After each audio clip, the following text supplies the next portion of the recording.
judges we want. So it's very important when we ask for the vote because they are strategic. So when you vote for the jury, you give opportunities to those judges to go there, get the experience, but also get promoted, knowing now that it is the only way. So if you're not voted into the official jury, there's only six judges that are chosen. After that, there's another option. You can be a judge in learning. You're an actual judge, but you're going to be kind of an assistant in during the World Championship. And that's what and Guillaume and I did a few times. And that gives you tons of experience. You get to meet a lot of people, but when you're an assisting judge, you're not giving any expenses covered. So you need to fly by yourself, you need to find an hotel, food, everything. So it's just, I want just to make clear this is the way to get the opportunities. Um, yeah. This is to get promoted to a higher level. We don't need to be promoted. There's a lot of judges that they judge every year in their country and they do an amazing judge. And maybe they've been once in a championship or a bigger competition, but unless like you want to be responsible for a world record attempt in a big competition or you want to, to be, yeah, teaching or stuff like that, it's not necessarily neither. We have judges in Canada that are like amazing and they haven't been to championships, so they didn't get to a higher level than D. So just to mention, it's not necessary, but this is something that I enjoy, so I end up growing. Yeah, so did I answer the question right about the promotion thing? So I'll Uh, just, Anne, j'ai yeah. une question pour toi. Do you, if I go there on a championship, world championship, Mhm. as an assistant, will I get some point? Yes. So assistant, they get half the points of any competition. So let's say you're going to Roatan, the Caribbean Cup. You're not the official jury because they already have an official jury, but maybe you negotiate with them. You go there, you pay your flight, but they provide lodging. I don't know, maybe they provide you something, and they put you under assisting. So then you would get half the points, and the number of points are depend on the jury. So it depends on the start and it depends on the number of person there's in the jury. So for Uh, example, in the World Championship, there's a jury of six. So they take the number of starts and then they divide it by six. And then what the main judge is going to receive, they will give the equivalent divided by two to an assistant judge. Is that? Yeah. okay. So you get experience as well. Let me check here. Okay. Condition to do the training. It's pretty easy. Basically, you need to be 18 years old to be a freediver, have a certification equivalent of AIDA 2 or a crossover, something that can prove that you've done the equivalent. And also be member of an AIDA national and also Grant asked also being able to do a safety, 10-meter safety. That is something that when you're doing the depth course, it's important. So just to explain, this is something also important I forgot to mention. There's pool judges and depth judges. They used to be together. Now everything is separate. So what we're offering in Canada in Seattle is going to be a pool and depth judge E level course. So basically you're learning everything about what's happening when you judge depth and what's happening when you judge pool. So it includes all the disciplines and all the specificities of both competition, both type of competition and setups. So, for example, when you judge a depth competition, there's a lot of things are specific for depth. There are rules specific for depth, but also in terms of the organization, there's things that are different. For example, you announced there's limitation of announcement. There's specific rules are only for depth, and obviously there's a whole setup, the rope measurement, all these things are going to be included in the training giving in Montreal, Courtney, and in Seattle. So now they divided. So in the last years, they started to divide the level. So before it was all together and you had to be promoted at both at the same time. Now someone could start as a pool judge and become an instructor judge as pool and has no experience in depth, which wasn't possible before. Okay. So for example, now I'm a full B judge pool and depth, but now as they change this, I could actually become an instructor in pool faster than in depth because they, there's a few criterias that I'm closer to get to that level in pool, for example. Um, So any other cues that you're things that you have a question so far, ideas? There was a question from Lelena just Hmm. wanting confirmation if most of the judging opportunities are 100% volunteer, and then if they're expected to pay for airfare, housing, etc., and what that looks like. Okay. So yeah, I'm gonna cover that. So okay, now the training. Okay, I'll first part talk about the condition. How a day would look like, for example, at VB, and after I'll give more detail about the training itself. Okay, so we pass promotion. Na, na, na. What is provided by the organizer? Okay, you're invited to a competition. They want you. Let's say maybe, I was asked maybe to go to Nicaragua. I'm not gonna go, but let's say I was about to go there. What that person there, the organizer, is gonna provide me? All transportation, including flights, local transportation. Obviously, if you need a car there to get to the place you're gonna judge, they need to bring you or they need to furnish anything you need to get to the competition site. They're gonna provide food, so meaning maybe a per diem. Sometimes it was money. Most of the time, the food was provided. For example, of the World Championship, it's on site. The hotel provides the food. We're nourished. We don't have to think about that. We just show up at the restaurant or the buffet. Um, yeah. Other things are provided. Obviously, lodging, so a place to stay. Also, in terms of technologies or things that you might need. There's a lot of judges, they're going to bring their own material, but the organizer must help. Like you can talk to them and make sure, oh, do we have access to a computer? You need a place to do, for example, the protests. You need a screen for the video check, or it could be just a small computer. So it depends. You might need a printer. So you need help for those things. You're not necessarily have to bring the whole kit with you. But this is something that you need to make sure that it's going to be coordinated with the organizer. Okay. Um, For example, if you need to stretch the rope for a depth competition, you need some kind of a car, and you need the rope, you need the tapes. This you might bring the tape with yourself to tag the rope. So those are things you have to think about. You have to think about that when you're at B level, no? Yeah, yeah, I mean, usually, like in terms of the rope, it's usually the organizer set the rope because most of the time they have training before, they have the safety Hmm. training, they have, sometime a pre-competition or stuff like that. So last time I had to mark a rope was just for a friend, it wasn't for a competition.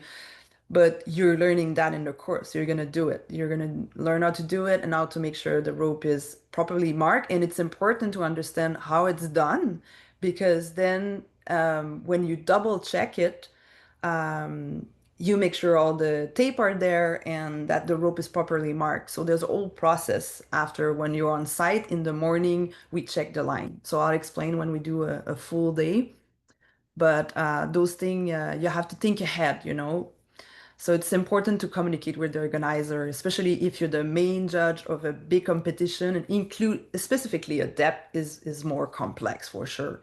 A pool competition, it's not so complicated, the tape, like, yeah, but it's important to make sure everything is there because that happens to me. That last minute we found out that we just had one tape and we needed two, for the measurement of the pool and things like that. So yeah, communication is key for sure. Is key. Is very important. Um, mm, mm, mm. Okay. I just wanted to We. add a precision for Pierre that it's not just managing judges that measure the rope and because if you are two judges, so the first level, you can organize a depth competition if you have been trained for depth competitions, Mhm, and you will have to manage all that on your own. Parfait. Uh, mhm.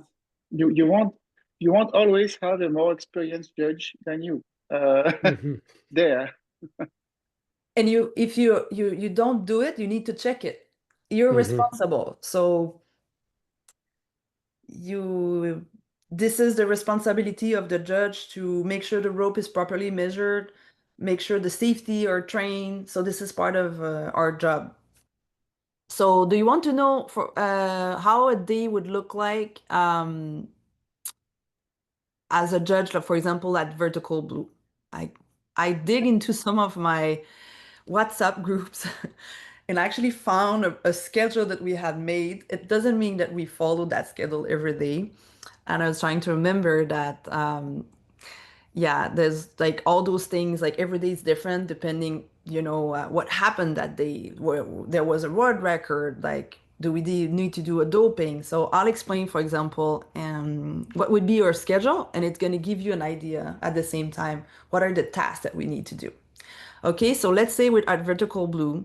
So we're staying a few kilometers away, maybe 20 minutes from the blue hole. So I wake up, I prepare breakfast with my colleague, and then I need to get to the blue hole, right? Breakfast 7 o'clock. Then at 7:40, I go to the blue hole. I have to be there by 8 o'clock. First OT, so official top is going to be 1 hour after at 9. So obviously the jury has to be there 1 hour before. That's part of the rule. So someone is doing the check-in of the athletes, but we are already there, aware what's going on. The safety team is already in the water. They've been there for a while. So what we do, one of the judges gonna go in the water. He's gonna do the line check. Why do we check the line every day? The line is in the water for a long time. Sometimes it stretches. So obviously, in that case, the line has been for a while in the water, so it stretched probably the first day, and then, it was not stretching so much at that point, but we need to check it. So first thing, we put the line down and we put a gauge on the line at the bottom. We attach it down there. Okay, very expensive Sunto computer or two. We put them down, and we start to put the line down. And at the same time, we check the lines. We check all the different marks on the line to make sure they're proper. There's no mistake. And then we do that, and we do some stops. For example, one stop at 50, one stop at 100, and then we come back, we bring back the line and we check the gauge. Does it makes the right does it says 50? We stop like a few seconds at 50 so we can know, when we check the chart on the gauge, if it's okay. If it's not, we need to do small adjustment. Maybe there's a 1% difference. So maybe when someone is going to announce 100 meter, because the line stretch, we're going to put the line at 99 because it's longer. It just happened to be longer, and we cannot remark the line every 5 day or every, so those lines, even if they're not, they're like line that should not stretch, they end up stretching. That happens. This is a fact. So we have to adjust. So every day we check that, and so we have an idea. And after the first diver, also we can double check if what we did was right, because we know where the diver went, what he announced, if the diver went all the way to the bottom, and so we can kind of adjust. It's a little bit of a mathematics thing that we have to do. So that's something we do during the day of the competition. Um, so after let's say we're ready to start, Like we put all our gear on, everyone is in the water. So basically in a depth competition, there's two judges at least minimum. One is going to be in the water, one in the platform, or two could be in the water as well. It's possible. And if it's a world record attempt, the two have to be in the water. In this case, we were a jury of 3 people, which is a very small jury for that kind of competition. So we had 2 athletes, 2 judges at the platform, one in the water, and both in the water generally. And the third one was at the dive platform. That's another thing. It's something very special. It's pretty rare that we have dive, but so we had this possibilities of actually watching the competition live. So we had a member of the jury on that platform with the dive crew and the person that was doing the presentation, the communication with the public. So when we're ready to start, we usually the line is put down. We're responsible to confirm that the line is at the right depth. So we check that, and then we say line is set. The safety and the people at the platform do that, but we're responsible to make sure it's good as well. Then we also always check if the lanyard is on, gauge is on. They do that, the safeties, but we're there to check that. And then we have our official tab. And, during the competition, like I said, we're not going to explain all the rules, but we have to watch a certain number of things. The most important and what we talk a lot about is obviously the surface protocol. So that's the trickiest. So if you already competed, you know that. So in the last, when you come out, you remove you're out of the water. There's 15 seconds to do the SP, which is 3 steps, and removal of all the facial equipment, the OK sign, and saying I'm okay. So this is something that we need to be very aware, but there's different things as well like that that are also important to make sure the athletes came back with the same equipment, they didn't ditch their weight belt, they still have their lanyard. There's many things, that I'm not gonna specific all the rules, but those are things. And then we put the results. So in the little underwater card that we have, or the little chart that we have, we put the depth, the type of card, and the reason why we make that decision. This is not an official result. The official result in the depth comes after the reviewing of the video, and that comes after a full day. So let's say we have 3 sessions. We're gonna finish by, oh my God, like maybe 3:30. 3:30 with back 3 o'clock we're finishing. 3:30 we're back at the hotel. And by 4 o'clock, so we take a quick shower. 4 o'clock we're already doing the video review, and we're gonna have the athletes coming for doping.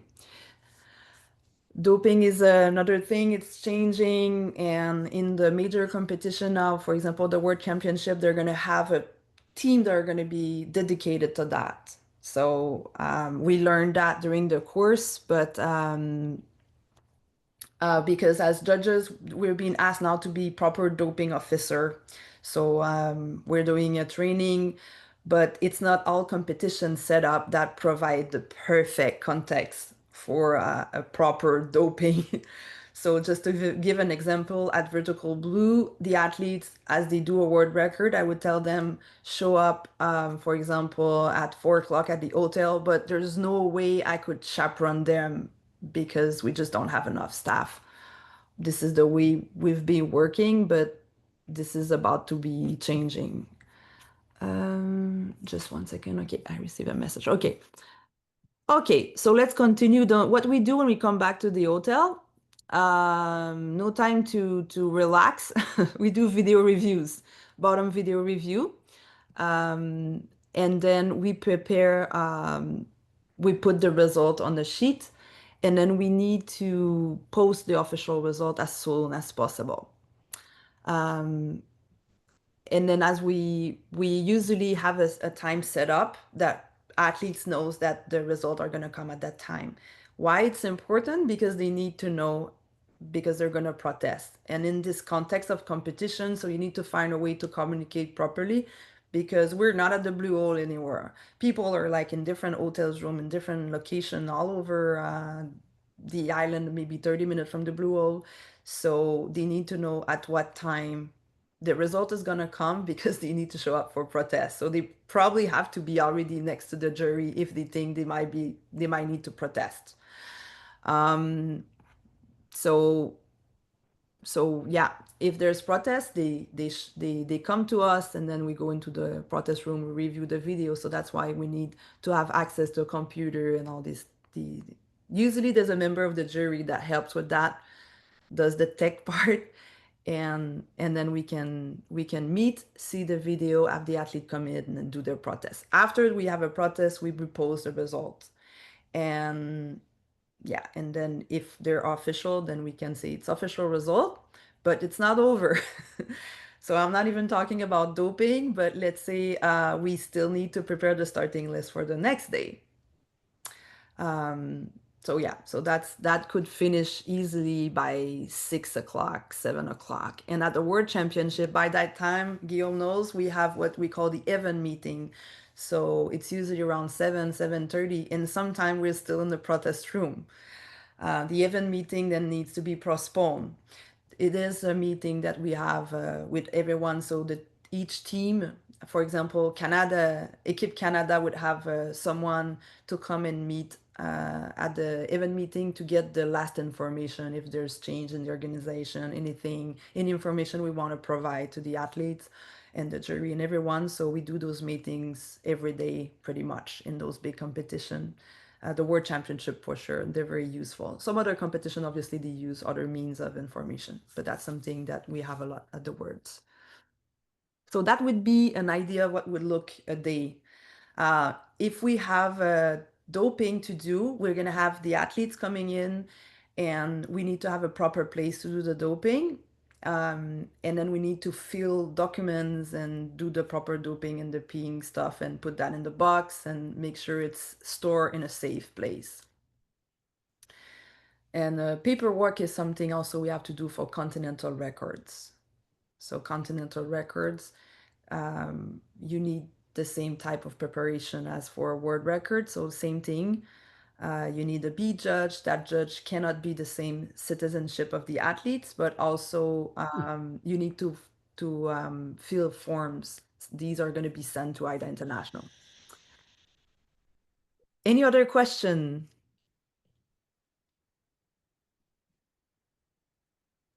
What happens if an athlete, like you said, loses a lanyard? Is that would they automatically get judged a red card? They get it's 10 points. I mean, yeah, they can it's very rare if they can't justify, it's not something we want, let's say. But like I said, I'm not gonna like go over specific rules because yeah, it's something that could be going on and on and on, and there's always changes. So that's something that's part of our job, to reread the rules, make sure we're up to date, because there's a lot of changes pretty much every year. And also, if we have a doubt in the interpretation, that is something. I have a question from Pierre. He asked if there's continuing education. That is something I would say it's lacking from AIDA International, really. We're having sometimes in some championship and some special events, what they call continuing education course, but they are very rare. And it is not in an organized way that is available for everyone at the same time. The last one that I've known of, it was only available for Asian people because they wanted to give them opportunities to grow. But I think this is something they really have to improve. But there's a way to get in touch with the judges and have opinion on a specific rule. Is there's a group on Facebook. So if you have doubt, you can go there and ask your question. And it's interesting, sometimes there's like a lot of discussion. So people don't have the same opinion on specific rules and the way it should be interpreted. And this is something that is important. And that's why a few rules, there's how can I explain? There's some rules that were creating a lot of problems that they tried to solve this by rephrasing them, or by just removing the difficulties that they created, or just literally change them because they were just useless and just make our job complicated. And we like that when they simplify it. So remember that the rules are written in English, and it's always the English version. Even if there's translation, it's always English version that is the one that we're going to go back to. So if English is not our first language, it can be a difficulty. So we realized through the years that some of the rules, the way they were phrased, were not so clear for non-Anglophones. So yeah. And I didn't mention about the safety, but part of our responsibility also when we arrive on the competition site is to make sure that there's anything that that AIDA asks to be provided in a competition site, we need to make sure it's there. So we obviously can ask in advance to know a little bit what is going to be the organization. For example, if it's a depth competition, it's going to be buoys with a small counterbalance system, or it's a platform. You usually know these things in advance, but you need to check out these things. So you need to make sure the safety is properly trained. It's part of your responsibility. So there's what we call a safety check. You could do a few starts if it's a short competition. You can do that right before the competition itself.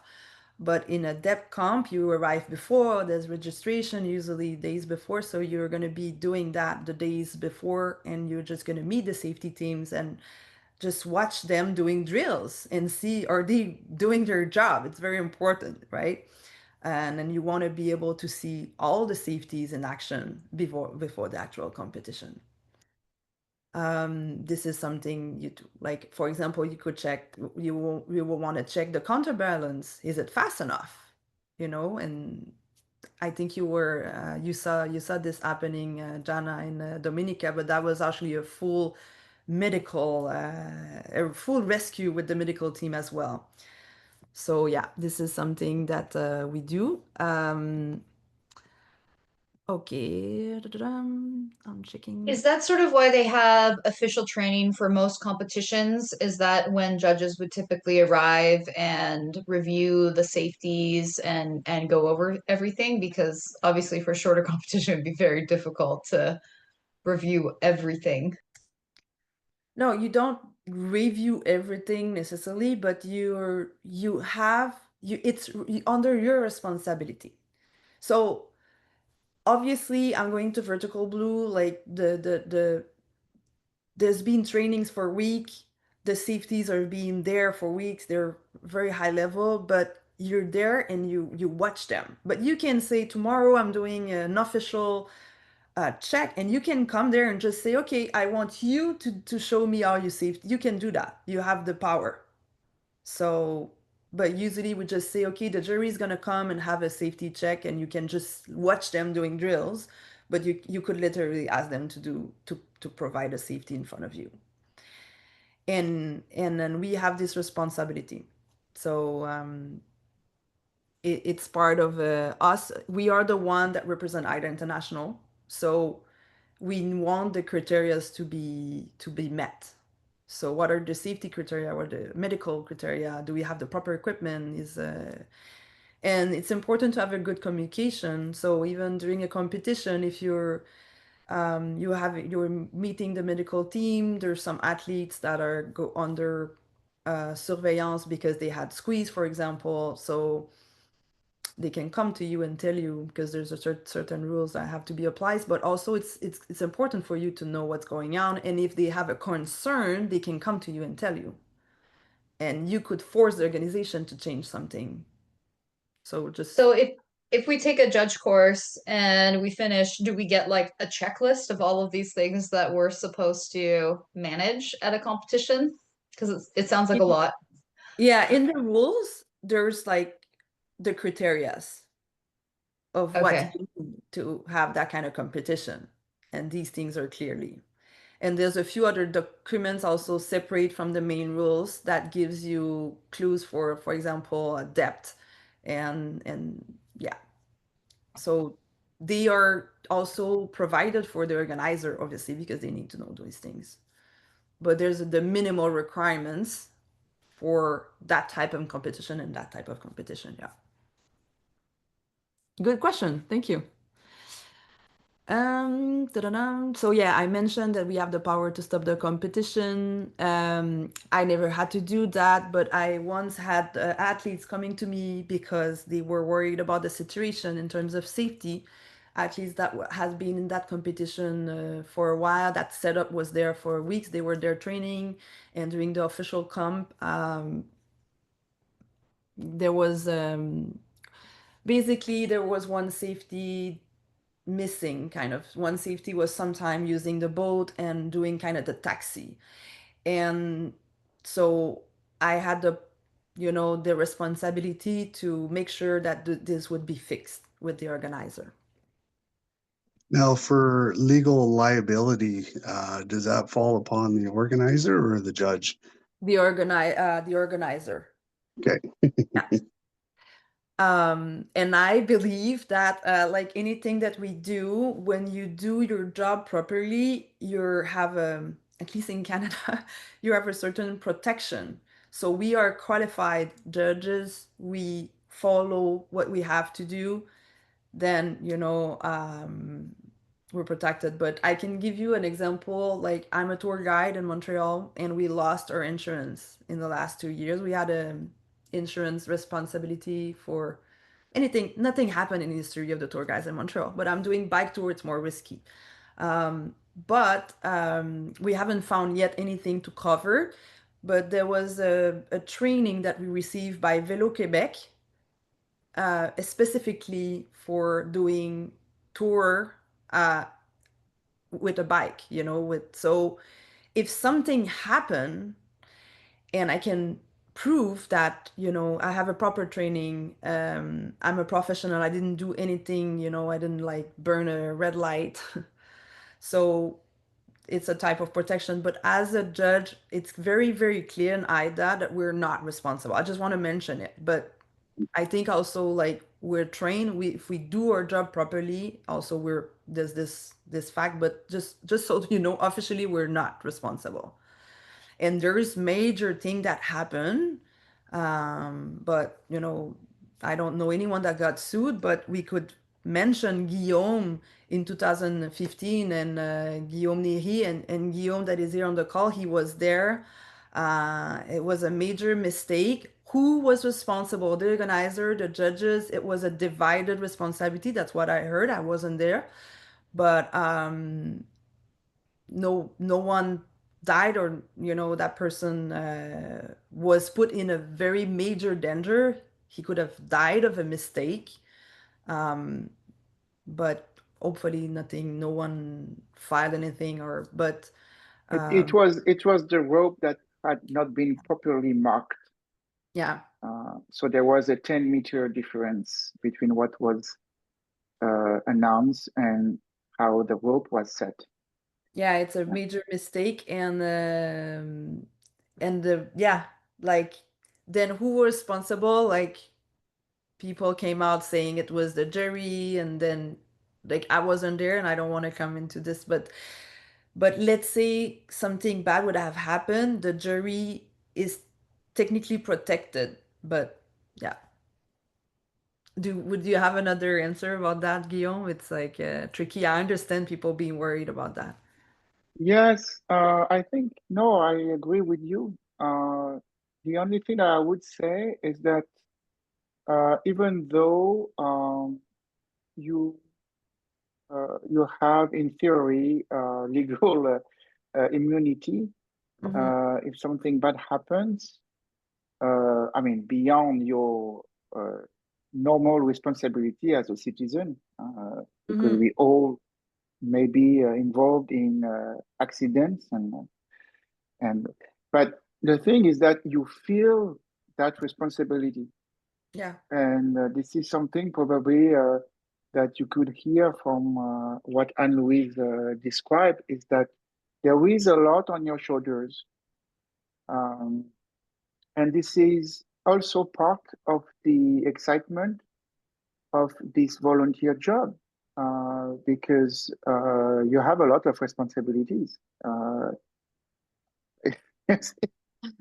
So it's challenging. But at the same time, it's also very gratifying. You see. Yeah, maybe I should come and tell some fun stories because it's been very serious now. Would you like to hear?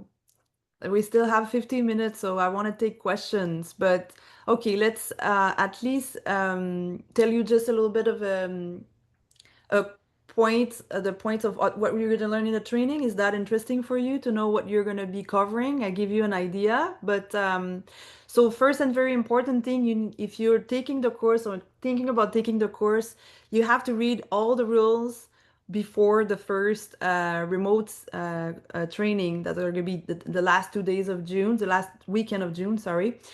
And those rules are available on AIDA International website. On the bottom, there's a little thing that says document. If you click there, then you access to, it says document for competition and for judges and athletes. The rules are there, rules and regulation. Last version, very important to get the last version. Okay, so this is going to be covered. Each judge instructor have their own way. Okay, so but Guillaume and I made our training with Grant. He's very famous. He's a very, very good instructor. Yes, I have a Cara. Did you say something? No, I think so. Okay, so Grant, the way he does is going to be 2 full weekends. So one is going to be a theory. So he's going to go over the rules, probably not read them because you're going to have read them before. And then he's going to answer a question and probably tell you the reason why this rule exists, and then you can ask your question. And that includes introduction to AIDA International. What is the philosophy, the theory on the rules and regulation? What is the recognition of records? What are records? Anything about the SP? What is a good SP? What is a blackout? How do you identify a blackout? What is the IOP? IOP is a judge document procedure. It's operation and procedure for judges. It's a document that explains how you promote it. Now it's an internal document for the judges. So what is this document? What it include? It explains how you can get promoted. All about also, well, he's gonna maybe mention the disciplinary commission, but that's something. What are the disqualification, penalties, sanction? How do you organize competition? What is organization? The technical issues. How you determine the times, the distance. How do you give the points? So for each performance. Practical. So the second weekend is going to be practical. So you're going to practice. He's going to show us how you measure the pool, how you put the tape. Very, very practical. How you measure the rope, how you mark the rope, how you stretch it. What are the important things you have to watch? And you're going to practice safety check. You're going to see, you're going to have people like doing the athletes, and then you're going to practice how you judge. How do you do that? Where do you look? What do you have to think about? Where the video needs to film. There's so many things you have to learn. So you're gonna put that in practice at the pool and in water, also in the outside. So in Montreal, it's gonna be in the quarry. So probably in Vancouver and Saddle, it's gonna be in the sea or in a lake. I don't know. And also you're going to learn about doping procedures and what also is now the new realities about doping on AIDA International. They're working with a consulting company called Clean Games, and now we're getting a separate training on that to be a proper doping officer. So I think I'm going to take the question now, and then if you want, I can give you some anecdotes of things like that. Just to make sure, Anne, say, if I understand well, the first weekend, end of June, is online Yes, course. Is it 2 full day? 2 full days, and in Montreal, it's going to start later because it's based on Pacific time. Parfait. Okay. So it's starting at 11 o'clock in Montreal Okay. and 8 o'clock in Vancouver, Seattle, like BC. So Okay. depending on where you are in Canada, yeah. And after, at the end of August, it will be, say, I don't know, 1 day in pool, 1 day in open water? We don't have the exact schedule, so for Okay. sure we're not gonna go to probably we'll do that like 1 day we're gonna go to the pool, but there's gonna be some classroom as well. And one other day we'll do the depth, but this is gonna be more last minute depending on the logistic and everything like that. So yeah, but we're gonna do both for sure. So I Who don't will have give the the schedule. who will Yeah. give the workshop in Montreal? Who's gonna organize? Non, ben, je vais le dire en français, c'est plus rapide. Qui va être le Ouais. prof à Montréal? Tu peux répondre en anglais. Le prof, il n'y a pas vraiment de prof en fait, it's Irene and I that are co-organizing. So she Okay. has access to the pool and then we're gonna work together to make this happen. Yeah. So you'll be there. I will be there, yeah. Okay. Another question. Sorry, gang, I'll just say it in French just because it's faster, but you can answer in English. Ce que j'ai mal compris sur le courriel, c'est il faut payer 300 $, mais il semble avoir une bourse aussi. Fait que je ne sais pas trop qu'est-ce que je paye, puis qu'est-ce qui est. Si je m'inscris ce soir, est-ce que je fais partie de la bourse? Ça me coûte rien? Ça n'est pas clair pour moi. Wait, okay, I understand. So this question was about the grant, the sponsoring that AIDA Canada is giving. So I know it's a little bit complicated. So we have a certain number of grant, and we're talking with registration. So, but we're gonna give an answer who's gonna get the grant on June 15. It was Okay. depending on how many person we would have. So that's why we couldn't get an answer. We can give it before. And we needed also to confirm those courses. So we need a minimum of 5% to confirm in each location. And I can tell you that we are official in Montreal and Seattle, if I'm not mistaken. But if in case that you are not receiving the grant and you want to withdraw your inscription, we would have to do that. Like, but we want the people to do to pay the first $300 US to grant, and so we make sure that people are interested. So that's why we made it that way. And I'm sorry if it wasn't clear, Well, but yeah. I'll jump in just a little bit for the financial bit. I'm Jana, I'm the treasurer. So in order to make it simple for everyone, we made the course the same price at all locations. And it's really not necessarily the same price at every location. And we have a certain amount of fixed costs that come to just get the judge instructor to different locations. And so we have this sort of sweet spot that if more people register, it actually costs less per person. And so then we'll be able to offer more scholarships. So AIDA Canada as a whole voted for a certain dollar amount for us to be able to provide that. And so if we end up getting 10 people signed up, it'll actually cost us a little bit less and we can provide a bit more scholarships. And from my historical experience, when you provide something for people for free, they take it for granted. They like don't show up. That's not, they don't do it. And so this is where if you really want to take this course, put your money where your mouth is, apply, go through the process, reach out to the board. And so we won't really have final numbers, but we're very, very close, even on Vancouver Island, to having a confirmed course. So if you're kind of on the fence, do I do this? Or if you're sitting there and be like, oh, well, I'll participate next time. Next time might be, like Anne-Louise said, 16 years from now. So 2041, you can expect AIDA Canada to go about this again. And I will also put out one other kind of knocker here to the AIDA Canada membership. There are 3 courses, judge courses being provided. And I can tell you that the board did not want to be the ones to organize it. And the only judge courses that are happening in locations where the board is organizing this.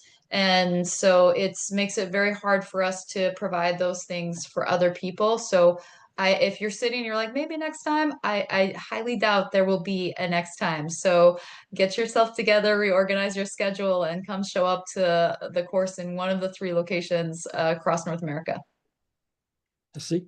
I have Korea that post what is the course cost again. So You want to answer, Shana? So it's 300 US deposit But to grant, and then after it would depend if you get the grant or not.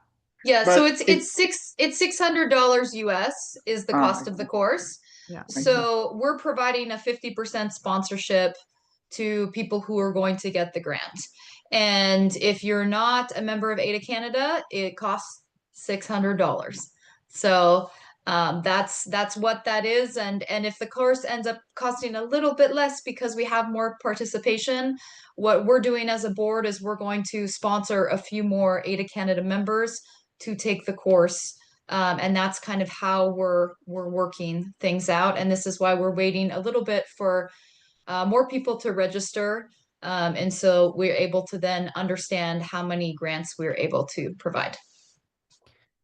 just ad hoc on this, it was 400 Canadian dollars 16 years ago. Oh, you So paid in Canadian. I paid 400 US. but I think, but well, it was officially the price. Yeah. But what I want to say too is that Grant is, I would say, he's a professional. This is, I mean, this is not his main day job, but he takes it as an actual professional, job. This is so for him. This is, I mean, this is why he charges. Because yeah, and he is probably one of, if not the most experienced judge in the organization. So I think it's worth it.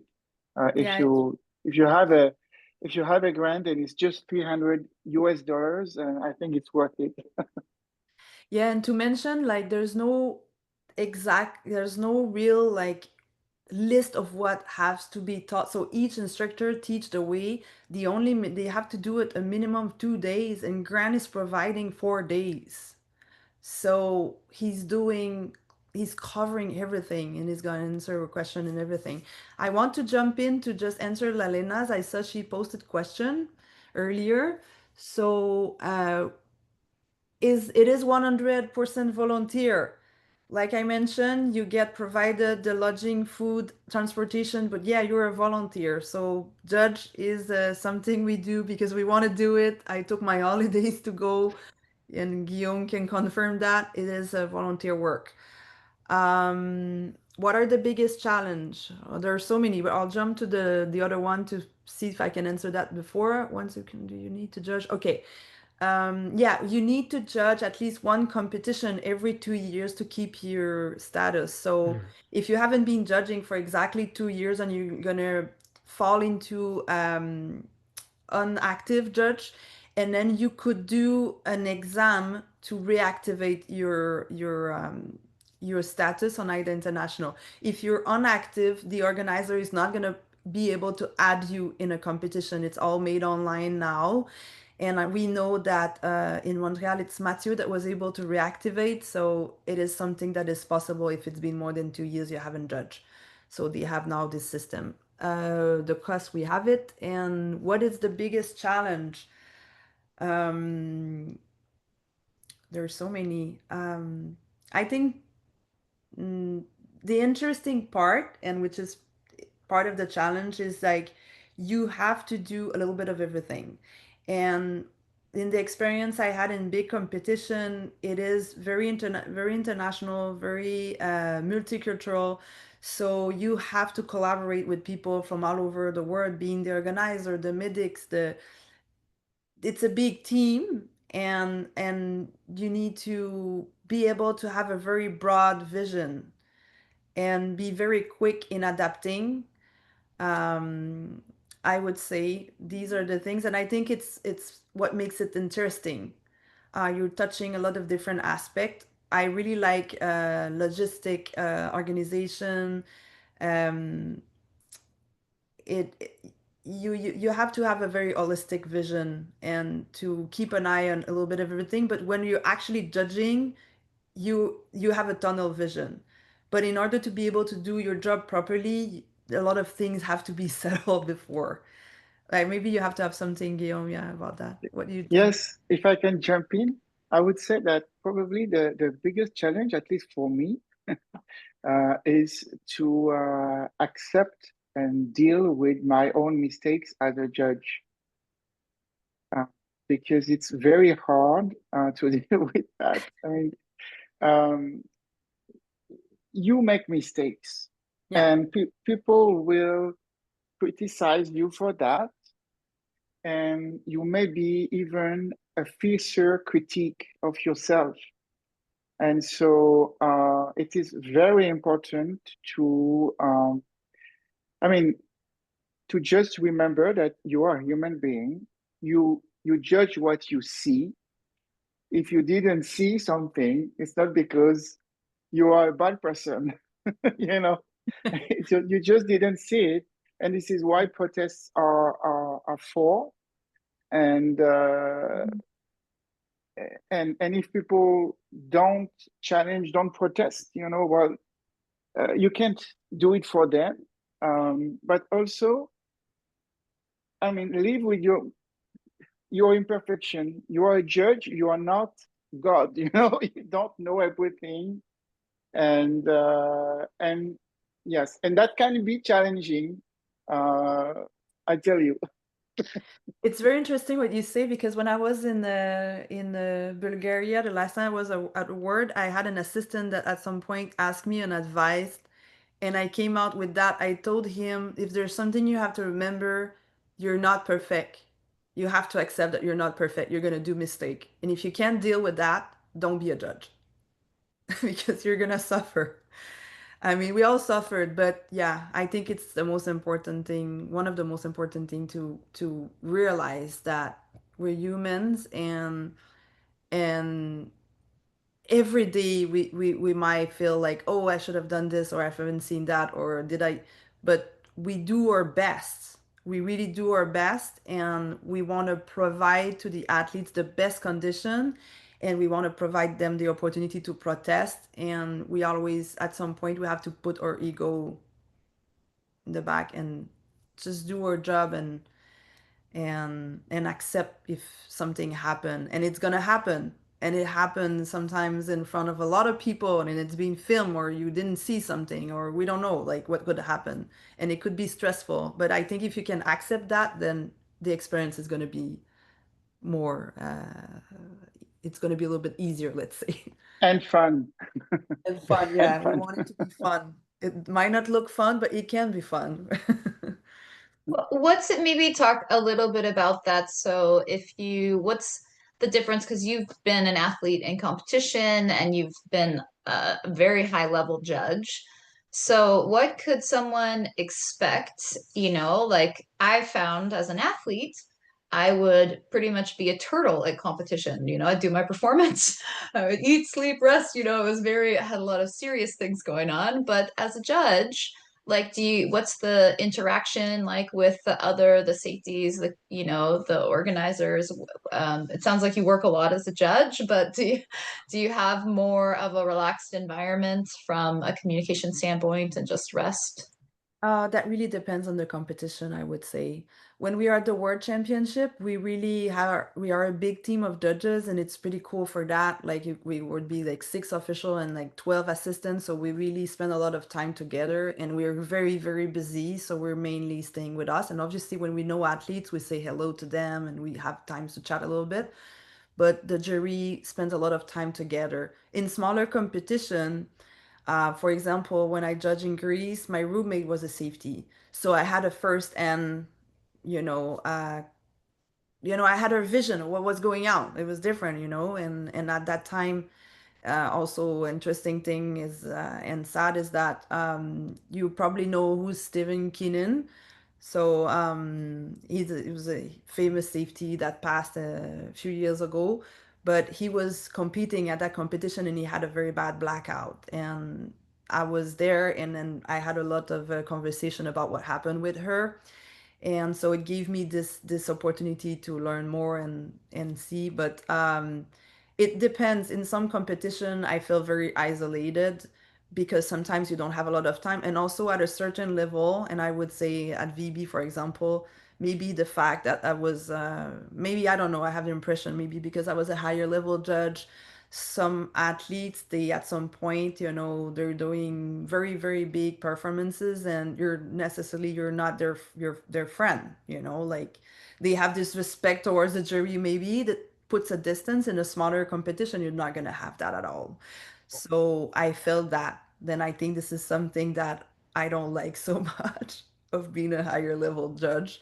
But there's always athletes that I've been knowing for a long time. They're gonna come to me and having those very nice conversations with them, because you get to see people like maybe some athletes have been seeing them since 2012, and then they know you from that time. So there's a little bit more contact with those athletes, and you might be invited to dinner and stuff, but at a certain point, you're not gonna be invited at parties, I just want to mention, because yeah, maybe Even the last day? No party? after, when the competition is over, usually, Ouais.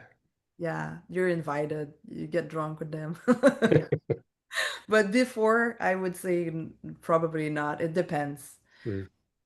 But yeah, like for example, once, yeah, maybe in Belgrade, I ended up being invited to celebrate one athlete that became world champion, but I happen to know some of the athletes around, but it's not something necessarily. It depends who you know, who are your friends, but there's usually a certain distance at some point, it's normal.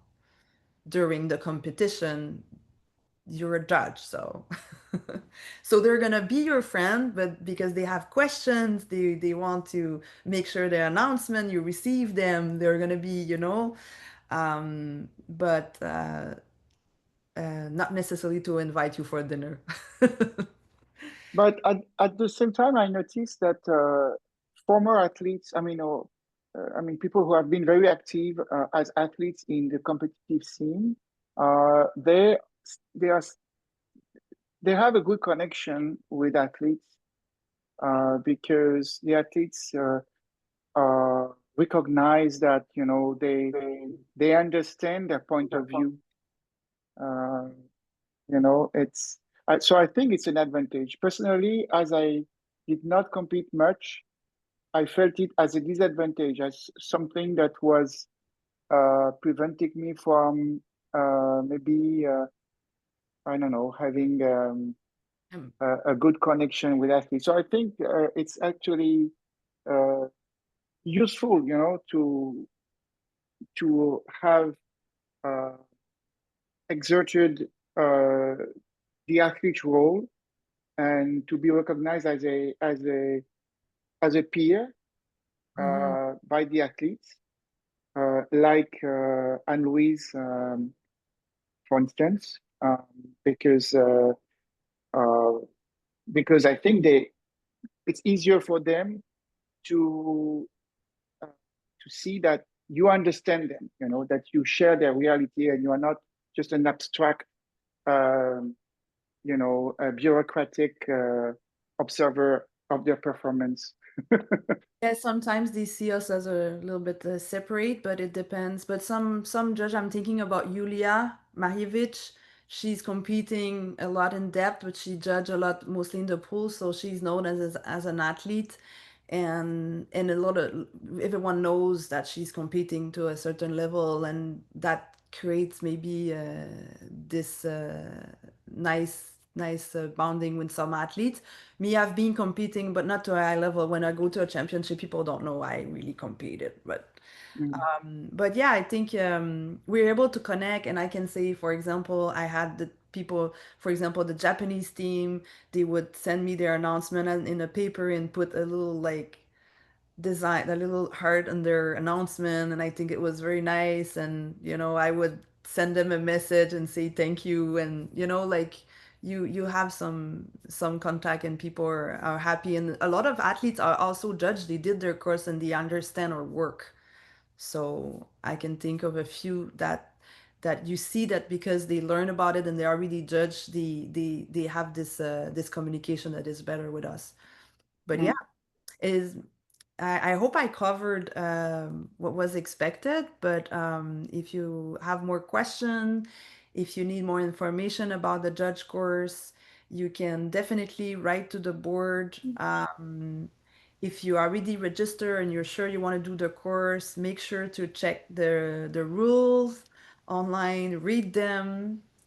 And I'm also open to answer questions now if there's people who wants to stay, but I don't want to take more time because we usually plan an hour for these talk. But I can stay here for sure another 15 minutes if you want to. And also you can communicate with me if you have more questions. Anna, I have only one question before leaving. First, Guillaume and Anne, thank you very much. It was very nice. But if I become a judge, I'm still able to compete and do safety. I can do all that.